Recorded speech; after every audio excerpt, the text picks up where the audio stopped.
ഇത്രയും നല്ല ആത്മവിശ്വാസം ഉണ്ടായിരുന്നെങ്കിൽ ഇത്തരം ഒരു ജനസഭയിലേക്ക് CPM-ന്റെ ജില്ലാ സെക്രട്ടറിയോ ജില്ലാ സെക്രട്ടേറിയറ്റ് മെമ്പർമാരോ ഇവിടെ വന്ന് തൻ്റെ ഇടത്തോടെ ഈ ഒരു കാര്യത്തെ അഭിസംബോധന ചെയ്യാൻ വേണ്ടിയിട്ട് താല്പര്യമെടുത്തില്ല എന്നുള്ളത് തന്നെ ഈ കാര്യത്തിലുള്ള CPM-ന്റെ കാപട്യം വെളിപ്പെടുത്തുന്നതാണ്. ഞങ്ങൾ ഈ സമ്മേളനത്തിന് ഞങ്ങൾ അനുകൂലിക്കാം. പക്ഷേ മുഖ്യമന്ത്രി സ്വാമിയേ ശരണമയ്യപ്പ എന്ന് പറഞ്ഞുകൊണ്ട് ആ സമ്മേളനത്തിന് വിളക്ക് കത്തിക്കുവോ?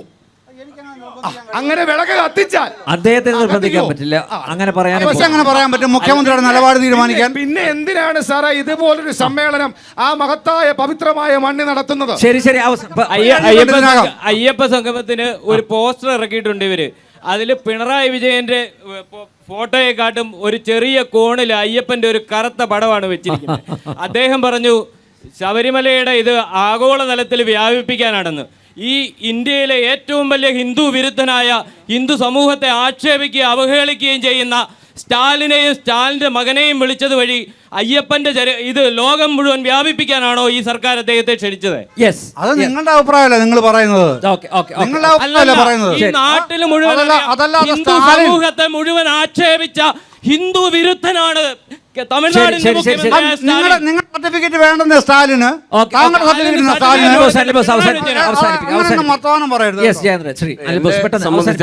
എന്നെ സംബന്ധിച്ചിടത്തോളം ഞാൻ തുടക്കത്തിൽ തന്നെ പറഞ്ഞു കഴിഞ്ഞു. നമ്മളിപ്പോൾ ഇവിടെ കൂടിയിരിക്കുന്ന അമ്പലപ്പുഴക്കാരായിട്ടുള്ള ഈശ്വരവിശ്വാസികളായിട്ടുള്ള നാട്ടുകാരാണ്, വ്യത്യസ്ത പാർട്ടിയിലും ഒക്കെ പെട്ടവരാണ്. നമ്മൾ കാണേണ്ടത് അമ്പലമായാലും പള്ളിയായാലും അവിടെ ഒന്നും നമ്മുടെ ഒരു ഭരണാധികാരി, അത് ഏത് പാർട്ടിയുടെ മുഖ്യമന്ത്രി ആവട്ടെ, അവരൊന്നും കയറി അവിടെ ഇടപെട്ട് അവിടുത്തെ ദൈനംദിന കാര്യങ്ങളൊന്നും ഇടപെടേണ്ട കാര്യമില്ല. ഇത് നമ്മൾ മനസ്സിലാക്കിയിരിക്കേണ്ട കാര്യം, ദേവസ്വം ബോർഡ് കോൺസ്റ്റിറ്റ്യൂട്ട് ചെയ്തതിൻ്റെ ചരിത്രം, കവനൻ്റ്, ചിത്രേഴുനാൾ മഹാരാജാവിൻ്റെ കാര്യം, ഇന്ത്യൻ യൂണിയനിൽ തിരുവിതാംകൂർ ലയിച്ച്, ഇതൊക്കെ തുടക്കത്തിൽ അദ്ദേഹം പറഞ്ഞു. എനിക്ക് പറയാനുള്ളത് ഒന്നാണ്, ഇത് വളരെ കൃത്യമായി പറയുക. ഇത് പറയുമ്പോഴത്തേക്ക് സത്യം പറയുന്നതിന് ജാതി മതവും എനിക്കും ഉണ്ടെന്ന് പറഞ്ഞിട്ട് കാര്യമൊന്നുമില്ല. ഈ ദേവസ്വം ബോർഡ് കോൺസ്റ്റിറ്റ്യൂട്ട് ചെയ്തത് ഇത് ഹിന്ദുമത സ്ഥാപനമാണ്. ദേവസ്വം ബോർഡ് ഹിന്ദുമത സ്ഥാപനമാണ്. ഹിന്ദു MLA-മാർ തിരഞ്ഞെടുക്കുന്ന ആളുകൾക്ക് മാത്രമേ ഇതിൻ്റെ ബോർഡിൽ വരാൻ കഴിയത്തുള്ളൂ. തർക്കമില്ലല്ലോ. PSC വഴിയല്ല ഇവിടെ ആളിൻ്റെ നിയമനം, ദേവസ്വം റിക്രൂട്ട്മെൻറ്റ് ബോർഡ് വഴിയാണ് എന്ന് പറഞ്ഞാൽ മറ്റു മതസ്ഥർക്ക് ഇതിൻ്റെ അകത്ത് കാര്യമില്ല. ശബരിമലയിൽ എല്ലാവർക്കും പോകാം, പക്ഷേ ദേവസ്വം ബോർഡിൻ്റെ എല്ലാ ക്ഷേത്രങ്ങളിലും എല്ലാവർക്കും പോകാൻ കഴിയില്ല. പോകാൻ കഴിയുമോ? പോകാൻ കഴിയില്ല. അവിടെ എല്ലാ ആചാരം. അപ്പം അത്തരം കാര്യങ്ങളിൽ മുഖ്യമന്ത്രിയാണെങ്കിലും മറ്റേത് മന്ത്രിമാരാണെങ്കിലും അവിടുത്തെ വിഷയങ്ങളിൽ ഇടപെടാൻ പാടില്ല. ഒരു കാര്യം കൂടി പറഞ്ഞ് ഞാൻ അവസാനിപ്പിക്കുകയാണ്.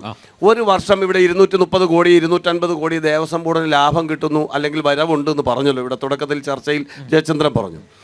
വരുന്നതേ പറഞ്ഞോളൂ, ചെലവ് പറഞ്ഞില്ല.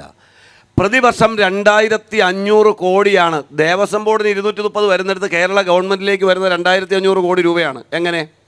വാട്ടർ ചാർജ് ദേവസ്വം ബോർഡ് കൊടുക്കണം, ഇലക്ട്രിസിറ്റി ചാർജ് ദേവസ്വം ബോർഡ് കൊടുക്കണം, KSRTC പോകുന്ന യാത്രക്കാരിൽ നിന്ന് ഒരു തീപ്പെട്ടിക്കൂട് മുതൽ ഒരു തോർത്ത് മുതൽ ഒരു എണ്ണ മേടിക്കുന്നതിൻ്റെ വരെ നികുതി പണം അടക്കം, ഹോട്ടലിൽ ഒരു ചായ കുടിച്ചാൽ അതടക്കം കേരള ഗവൺമെൻറ് കിട്ടുന്ന 2500 കോടി രൂപയാണ്.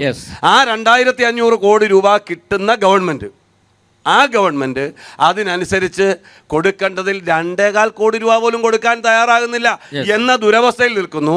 ദേവസ്വം ബോർഡിന് അവകാശപ്പെട്ട പണം കൊടുക്കുന്നില്ല. അവിടെ നടക്കുന്ന നിർമ്മാണ പ്രവർത്തനങ്ങൾ, മാസ്റ്റർ പ്ലാൻ, അവിടെ എന്തെല്ലാം നടക്കുന്നു, എരുമേലിയിൽ ഇതെല്ലാം തല്ലിപ്പൊളിച്ചാൽ നിങ്ങൾ കണ്ടില്ലേ? കിഫ്ബിയുമായി ബന്ധപ്പെട്ട വർക്ക് നിലയ്ക്കലും ഇവിടെ നടക്കുന്നു എന്നാണ് ഇവർ പ്രസംഗിച്ചുകൊണ്ടിരിക്കുന്നത്. അത് തല്ലി തകർക്കുന്നത് കണ്ടില്ലേ? അപ്പം ഈ ഗവൺമെൻറ്റിനെ സംബന്ധിച്ചിടത്തോളം അവർക്ക് വിശ്വാസമില്ല, അയ്യപ്പനില്ല, ദൈവമില്ല. ഇവരുടെ പ്രശ്നം ഉദരപൂരണം മാത്രമാണ്, അതിനപ്പുറം ഇവർക്ക് വേറൊന്നുമില്ല.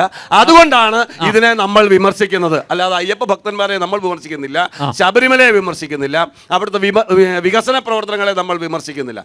നമ്മൾ വിമർശിക്കുന്നത് കേവലമായ വോട്ട് രാഷ്ട്രീയത്തിന് വേണ്ടി കേരള ഗവൺമെൻറ് സർക്കാരിൻ്റെ മുൻവാതിലൂടെയും പിൻവാതിലൂടെയും പണം വാങ്ങുന്നതിനും നേട്ടമുണ്ടാക്കുന്നതിനും നടത്തുന്ന ശ്രമങ്ങളെയാണ് നമ്മൾ എതിർക്കുന്നത്. അത് നാളെയും എതിർക്കും. ഓക്കെ അല്ല, പമ്പയിലെ ആഗോള അയ്യപ്പ സംഗമത്തിൽ അയ്യപ്പ സ്തുതി മുഴങ്ങുമോ, കേൾക്കുമോ എന്നൊക്കെയാണ് ചോദിക്കുന്നത്. അയ്യപ്പ ഭക്ത ഹരിവരാസനം പാടുമോ അവസാനം? അതൊക്കെ ഉണ്ടാവോ? അതൊക്കെ അത്തരം ചോദ്യങ്ങൾക്കൊന്നും നമ്മുടെ ഇതുപോലെ ചർച്ചയിൽ മറുപടി പോലും ആവശ്യമില്ല. മറ്റൊന്ന് ഞാൻ കാര്യം പറഞ്ഞത് പെട്ടെന്ന് നമുക്ക് അവസാനിപ്പിക്കാം, സമയമായി. അതായത് ഇപ്പോൾ ഇനി വരാനിരിക്കുന്ന തെരഞ്ഞെടുപ്പ് കണ്ടിട്ടാണ് ചുരുക്കത്തിൽ ഈ സംഗമം എന്നാണല്ലോ പറഞ്ഞു വെക്കാൻ ഉദ്ദേശിക്കുന്ന ഒരു തെരഞ്ഞെടുപ്പ് ഫണ്ട് സമാഹരണം അതുകൂടെ നടക്കുമല്ലോ. ഒരു വടിക്ക് രണ്ട് പക്ഷി. അനിൽ ബോസ് ഇപ്പോൾ പറഞ്ഞത് ഒരു വടിക്ക് രണ്ട് പക്ഷി. അതൊക്കെ കേൾക്കൂ. ഇതിനേക്കാളും ബുദ്ധിമുട്ടേറിയ കാലമായിരുന്നു 2019 പാർലമെൻറ്റ് തെരഞ്ഞെടുപ്പ്. ക്ലീൻ സ്വീപ്പായിരുന്നു LDF-നെതിരായിട്ട് UDF അനുകൂലമായിട്ടും തൂത്തുവാരി Yes. UDF. Yeah. അത് കഴിഞ്ഞ് 2020 തദ്ദേശം തൂത്തുവാരി LDF, 21 അതിനേക്കാളും ഭംഗിയായി തൂത്തുവാരി LDF. അപ്പോൾ ഈ ആൾക്കാരുടെ ശബരിമലയിൽ വിശ്വാസികളുടെ പ്രതിഷേധം അന്നെന്ന പോലെ ഇന്നുമുണ്ട് എന്നതിന് തെളിവാണ് ഈ സഹോദരി ഇവിടെ പറഞ്ഞത്. അനിൽ നമ്പ്യാർ തൂത്തുവാരുമല്ലേ ഇത്? ഒരു ബൂത്തിൽ വളരെ കൃത്യമായിട്ട് അറിഞ്ഞിരിക്കണം. അല്ല, കേൾക്കൂ, ഞാൻ 70 വയസ്സ് അല്ല, ഒരു സമയം second, അതിക്രമിച്ചിരിക്കുന്നു. ഒരു second, സമയം അല്ല, അത് ഇല്ലാത്തതുകൊണ്ടാ. തെരഞ്ഞെടുപ്പ് വരുമ്പോൾ 70 വയസ്സിന് മുകളിലുള്ള അല്ലല്ല, ആളുകൾ പ്രകാരം പോസ്റ്റൽ വോട്ട് അനുവദിച്ചു കൊടുത്തു. അവിടെ കോൺഗ്രസ്സുകാർക്കോ ശരി, ശരി. മറ്റേതെങ്കിലും പാർട്ടിക്കാർക്കോ ഇത് പോകാൻ പറഞ്ഞുകൊണ്ടാണ് അവസരമില്ലായിരുന്നു. ആരോഗ്യ ഞാൻ വാളണ്ടിയറും ഈ കാര്യം പറഞ്ഞതേ. ആശാ അപ്പോൾ വർക്കർമാരും അങ്ങനെയാണെങ്കിൽ അംഗനവാടി അതന്നേ വർക്കർമാരും പോയി വോട്ട് മേടിച്ച് കുത്തിയിടുക. സംഭവിച്ചില്ല. അതുപോലെ എല്ലാ വളരെ ജയന്ത്രൻ കൃത്യമായിട്ട് അറിഞ്ഞിരുന്നു. വളരെ കൃത്യമായിട്ട് അറിഞ്ഞിരുന്നു. സാഹചര്യങ്ങളൊക്കെ മാറി വരികയാണ്. 30 2019 ഒരു സ്ഥാനാർത്ഥി നോക്കാൻ അത്രയും മതി. ആ പോസ്റ്റ് വോട്ട് മാത്രം മതി. എന്നുള്ളതാണ് കാണുന്നത്. ഓക്കെ നമ്പ്യാർ, ഇത്രയും നല്ല ആത്മവിശ്വാസം ഉണ്ടായിരുന്നെങ്കിൽ ഇത്തരം ഒരു ജനസഭയിലേക്ക് CPM-ന്റെ ജില്ലാ സെക്രട്ടറിയോ ജില്ലാ സെക്രട്ടേറിയറ്റ് മെമ്പർമാരോ ഇവിടെ വന്ന് തന്റെ ഇടത്തോടെ ഈ ഒരു കാര്യത്തെ അഭിസംബോധന ചെയ്യാൻ വേണ്ടിയിട്ട് താല്പര്യമെടുത്തില്ല എന്നുള്ളത് തന്നെ ഈ കാര്യത്തിലുള്ള CPM-ന്റെ കാപട്യം വെളിപ്പെടുത്തുന്നതാണ്. അതെ, CPM-ന്റെ ആലപ്പുഴ ജില്ലാ സെക്രട്ടറി ശ്രീ R. നാസറിനെ ഞാൻ നേരിട്ട് ഫോണിൽ വിളിച്ചിരുന്നു. ഏതെങ്കിലും ഒരു പ്രതിനിധിയെ അയക്കുമോ എന്ന് അദ്ദേഹത്തോട് ഞാൻ ചോദിച്ചിരുന്നു. 1 അല്ല 3 തവണ ഞാൻ ചോദിച്ചിരുന്നു. പക്ഷേ ഈ അയ്യപ്പ ഭക്തരുടെ ഇവിടെ വിശ്വാസിയാണെന്നേ, സ്വാഗതം ജനാധിപത്യത്തിൽ വിശ്വസിക്കുന്ന ആളാണ്. പക്ഷേ അങ്ങ് പുലർത്തിയ ആത്മവിശ്വാസം CPM-ന്റെ ഒരു നേതാവിനും ഇല്ലാത്തത് കൊണ്ടാണ് ഈ ജനസഭയെ അഭിമുഖീകരിക്കാൻ അവരിവിടെ വരാതിരുന്നത് എന്നുള്ളത് എന്തായാലും CPM-ന്റെ പ്രതിനിധികൾ വിശ്വാസികളുടെ അയ്യപ്പ ഭക്തരുടെ ചോദ്യങ്ങളെ ഭയക്കുന്നു എന്നുള്ളതാണ്.